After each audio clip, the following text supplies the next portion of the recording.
Mesdames, Messieurs, bonsoir et bienvenue à cette édition tout à fait spéciale sur les antennes de Equinox Télévision. Invité spécial ce soir, Monsieur le ministre de la Communication en séjour à Douala, dans la capitale économique du Cameroun. Monsieur le ministre, bonsoir. Bonsoir, monsieur. Alors, vous arrivez à Douala au moment où les Camerounais sont sans nouvelles du président de la République depuis sa sortie à la tribune des Nations Unies. Monsieur le ministre de la Communication, où se trouve le chef de l'État? Le chef de l'État, de par son omniprésence, se trouve partout où se trouvent les intérêts de la nation. Les intérêts de la nation ont dicté sa présence aux Nations Unies. Les intérêts de la nation ont dicté qu'il se trouve physiquement là où il est. Et je ne vous dirai pas, je ne sais pas quelles sont vos intentions, si je le savais. Mais, je disais tout à l'heure, rassurez-vous, cher monsieur, le président de la République, du fait des facilités qu'offre la technique et la technologie. Le président de la République est partout où on a besoin de lui. Le président de la République me parle, il suffit que je me mette en Skype ou que je prenne mon WhatsApp, il est là. Il est présent, il est omniprésent. C'est pour vous rassurer, pour vous dire que H24, relevant de sa responsabilité, et tous ses collaborateurs, sous sa haute responsabilité, nous sommes au service de cette très grande, de cette très belle nation. Ne vous inquiétez pas. Mais sauf qu'il y a des inquiétudes, monsieur le président, monsieur le ministre de la Communication. Lorsqu'on écoute les Camerounais à travers les 10 régions du pays, et plus précisément dans les régions anglophones, certains vous disent « nous nous sentirons rassurés si notre président de la République est avec nous au Cameroun ». Cette crise a commencé quand? Cette crise a commencé il y a au moins 1 an. En novembre. En novembre. Le président de la République est absent depuis quelques jours. Enfin, c'est vrai que vous êtes journaliste professionnel, vous avez tendance à amplifier pour donner une dimension que la chose n'a pas. Mais vu l'ampleur des derniers événements, les manifestations du 22 septembre, par exemple. Mais enfin, oui, vous n'êtes pas l'homme de mesure. Vous n'êtes pas l'homme de mesure. Lui, il sait ce qu'il faut, il sait ce qu'il doit être à chaque instant.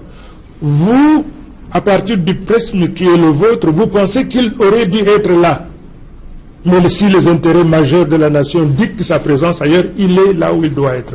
Cher monsieur, je suis ici pour vous rassurer que le chef de l'État est parmi nous. Là où je suis en train de vous parler, il est là. Donc, n'ayez doute et inquiétude. Tout se passe comme cela doit se passer. Dans les 10 régions en général et dans les 2 régions en particulier, je vois vos inquiétudes. Je suis navré, je suis désolé que ces sécessionnistes et grands bandits des grands chemins aient réussi à semer le doute et la psychose. Je suis venu ici pour vous dire nous sommes une très grande, une très belle nation. Au même titre que Boko Haram n'a pas réussi à nous déstabiliser, en dépit des chars, des canons et de leur volonté démoniaque, en dépit des solidarités et des partenariats qu'ils ont construits. Boko Haram ne nous a jamais inquiétés. Mais restons sur la crise. Mais sur la crise anglophone, cher monsieur, quand vous donnez la population anglophone, par exemple, s'interroge, monsieur le ministre de la Communication, sur la présence sur le théâtre des opérations, sur le terrain, des cadres anglophones du gouvernement. Depuis un moment, ils sont silencieux.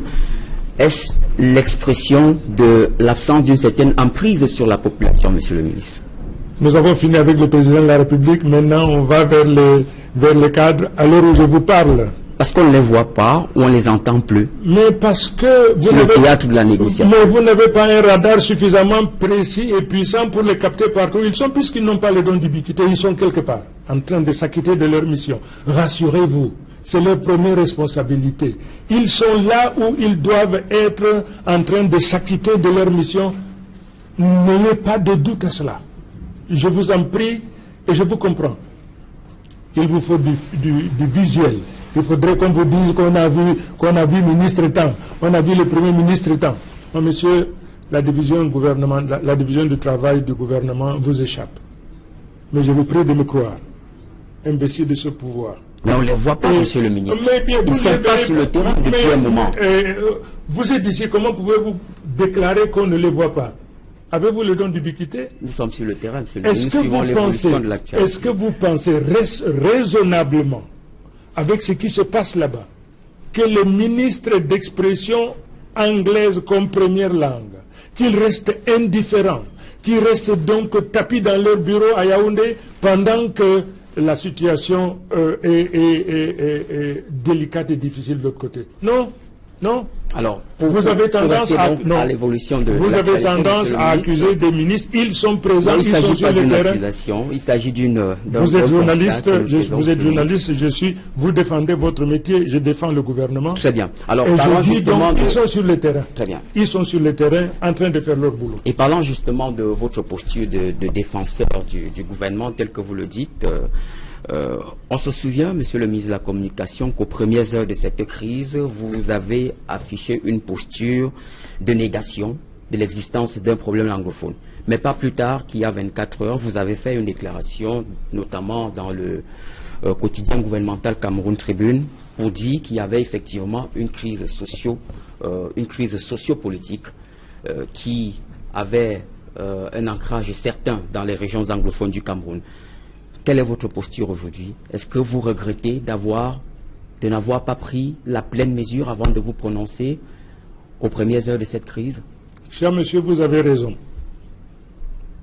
La première déclaration que j'ai faite le premier jour où j'ai eu à mes côtés les ministres de l'éducation de base, de l'enseignement secondaire et autres à mes côtés, j'avais dit effectivement qu'il n'y avait pas de problème anglophone pour la bonne et simple raison que dans mon esprit, il s'agissait de problèmes de routes brisées, des écoles qui manquent, des ponts qui manquent.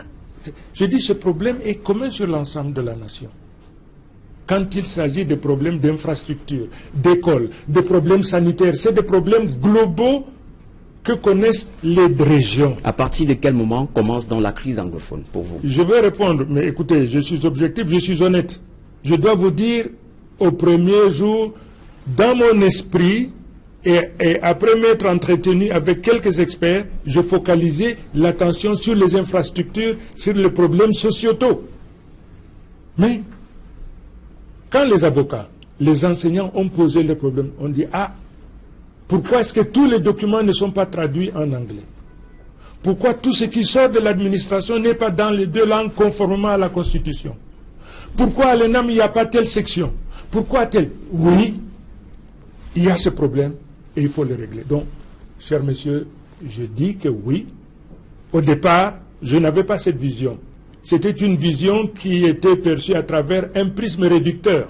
Aujourd'hui, le prisme a pris toutes les dimensions qu'il faut et tous les problèmes que nos compatriotes ont soulevés, en particulier les problèmes des avocats et des enseignants, tous ces problèmes où on trouvait la totalité des solutions ou en passe de les trouver. Mais n'est-ce pas cette erreur d'appréciation qui vaut aujourd'hui la profondeur de cette crise, monsieur le ministre?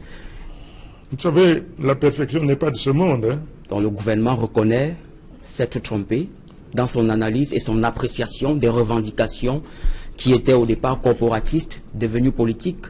D'abord, je voudrais vous faire remarquer une chose. Ce plateau n'est pas un tribunal et vous n'êtes pas un procureur à charge. Loin de là, monsieur le ministre. Voilà. Nous sommes ici pour un regard prospectif. Vous invitez le ministre de la Communication qui porte la parole du gouvernement à jeter un regard sur le rétroviseur. La réalité, c'est à travers le pare-brise et non le rétroviseur. Parce que justement, on est passé d'une revendication corporatiste, telle que vous le disiez, à une crise devenue essentiellement politique, avec des ramifications. Cher monsieur, nous sommes en train d'avancer. Nous n'avons jamais prétendu que le gouvernement est parfait, jamais. Mais nous proclamons que le gouvernement est perfectible. Et la responsabilité de chaque citoyen, gardien de cette nation, mobilisable à chaque instant, c'est d'apporter sa pierre pour améliorer ce qui doit l'être. Améliorer ce qui doit l'être. Vous voulez accuser le gouvernement? Non. Est-ce que vous connaissez le gouvernement parfait au monde? Combien de gouvernements, 100 ans plus vieux que celui du Cameroun, reconnaissent les insuffisances et les corrigent? Nous n'avons jamais prétendu que le gouvernement est parfait. Donc, mais nous disons que vous reconnaissez. Nous disons que le gouvernement est. Nous disons que, à l'instar de tous les gouvernements de par le monde, notre gouvernement est perfectible. Et votre responsabilité, c'est d'accompagner le gouvernement dans cet effort de perfectionnement. Mais le problème pourrait aussi être la posture des membres du gouvernement, monsieur le ministre, comme nous avons vu sur le théâtre des opérations, sur le front de la négociation. D'ailleurs, dois-je le rappeler, lors de son passage à la tribune des Nations Unies, le président de la République a dit du haut de cette tribune à New York, nous sommes des mendiants de la paix. Alors, peut-on être mendiant de la paix en affichant une posture d'arrogance, comme l'ont été certains membres du gouvernement sur le théâtre des opérations? Vous savez, je disais tout à l'heure que vous étiez procureur à charge. Malheureusement, je n'ai pas d'avocat. Non, je n'ai pas d'avocat. Si j'avais d'avocat, j'allais dire, monsieur l'avocat, alors il allait me souffler quelque chose. Ne dites pas ça parce que vous avez un procureur à charge. Non, monsieur, il n'y a pas d'arrogance. Votre gouvernement est à votre service. Mais chaque être a sa manière d'être et de vivre. Je peux venir aujourd'hui m'exprimer comme je m'exprime, ok, pas de problème.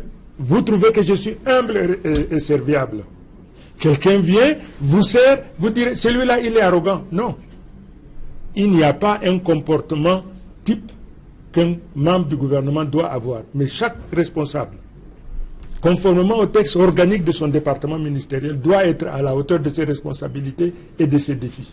Alors, vous arrivez à Douala, monsieur le ministre, au moment où les Nations Unies viennent de se prononcer sur cette crise. Le secrétaire général des Nations Unies dit dans son communiqué qu'il est convaincu que seul un dialogue véritable et inclusif entre le gouvernement, bien sûr, et la communauté anglophone des régions du Nord-Ouest et du Sud-Ouest, ce dialogue-là pourra être la solution à cette crise et bien sûr pour la préservation de l'unité.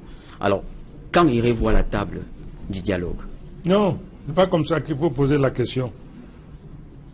Monsieur le ministre, le secrétaire général vient de donner raison au gouvernement camerounais, au président Biya, qui a mis en place un comité en train de dialoguer et de discuter. Please. Quel a été l'élément déclencheur de cette situation? De l'indépendance jusqu'à il y a donc un an, nous nous sommes complis, nous avons accepté la manière dont les choses se déroulaient. Jusqu'au moment où les avocats, les premiers, ont dit non, ça ne va plus, nous ne nous reconnaissons pas dans le système. Et les enseignants ont dit ça ne va pas, nous ne nous reconnaissons pas. Alors, le président, M. Biya, qui nous gouverne, a mis en place un comité. Et que fait ce comité? Le dialogue. Discuter, discuter, discuter. Donc, en d'autres termes, il n'y aura pas de dialogue national. Non. Il n'y aura pas d'autre cadre aménagé pour... Non. Maintenant, vous demandez un dialogue national. C'est-à-dire, vous élargissez également le prisme d'observation de la situation. Vous avez cité le secrétaire général. Il a dit négocier avec les anglophones. J'ai dit, ok, il applaudit. Il parle bien d'un dialogue véritable et inclusif entre le gouvernement et les acteurs. Vous savez, véritable, c'est très subjectif. Quelle est votre compréhension de ça? Ma compréhension, c'est qu'il nous donne raison. Il dit simplement continuez ce que vous êtes en train de faire, le dialogue. Quand il dit véritable, où est l'onde de mesure? Où est l'onde de mesure? Quel est l'archétype qui pourrait nous servir de référentiel pour dire, ah, ici, c'est sincère, c'est inclusif? Non, non. Il donne raison au gouvernement, mais votre lecture est biaisée. C'est une question, monsieur le ministre, pour mieux percevoir. Alors, l'autre aspect de votre question consiste à dire que il donne raison au gouvernement et à travers le gouvernement, la nation, et il donne tort aux sécessionnistes. Dites-le. Il dit aux sécessionnistes, ce que vous demandez, vous n'obtiendrez pas. En revanche, à travers un dialogue qu'il veut inclusif, je ne sais pas, machin, à travers ce dialogue, toutes les questions que vous soulevez trouveront solution. Permettez-moi une seconde que j'ajoute quelque chose. Les sécessionnistes ont introduit une pétition aux Nations Unies pour dire qu'il y aura sécession, qu'il y aura ci ou ça. Fin de non-recevoir. Où sont les éléments plutôt génocide? Où sont les éléments de génocide? Ils sont allés en grand détail pour dire attention. On dit non, monsieur. Rentrez chez vous, dialoguez, négociez. Et les Nations Unies écrivent au président Biya.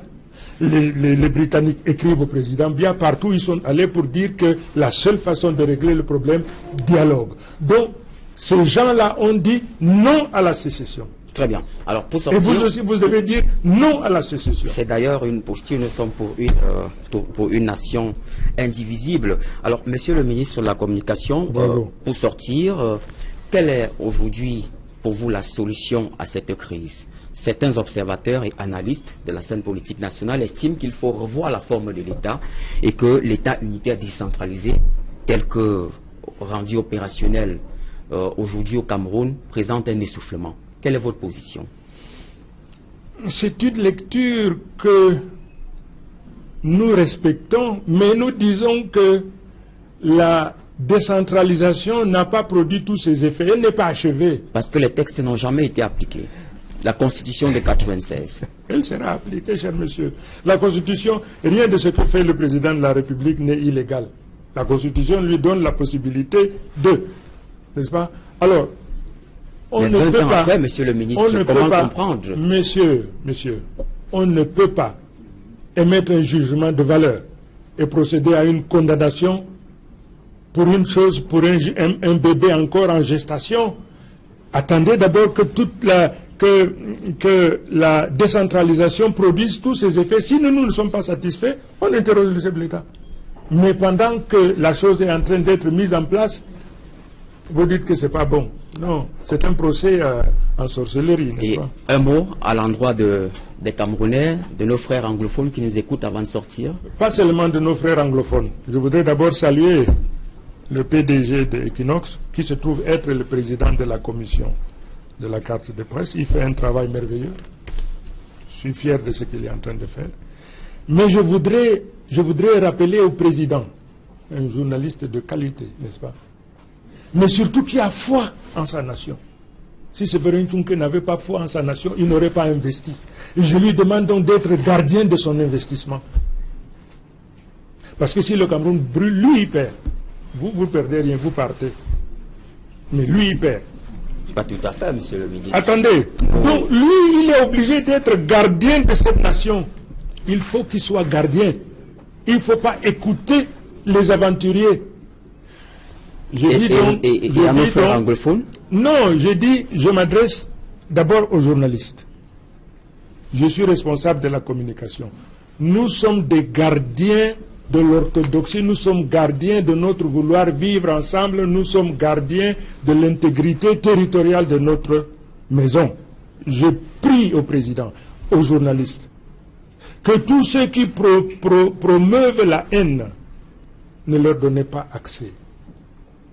Soyez gardiens jaloux de ce que nous sommes. Nous sommes en période de crise. Soyez tous des sapeurs-pompiers et non de la pyromanie. Merci, monsieur le ministre. Mesdames, messieurs, merci pour votre aimable attention. Ne quittez pas. Dans un très court instant, la version en langue anglaise. Monsieur le ministre de la Communication sera face à Foransen Tchandji. A tout de suite.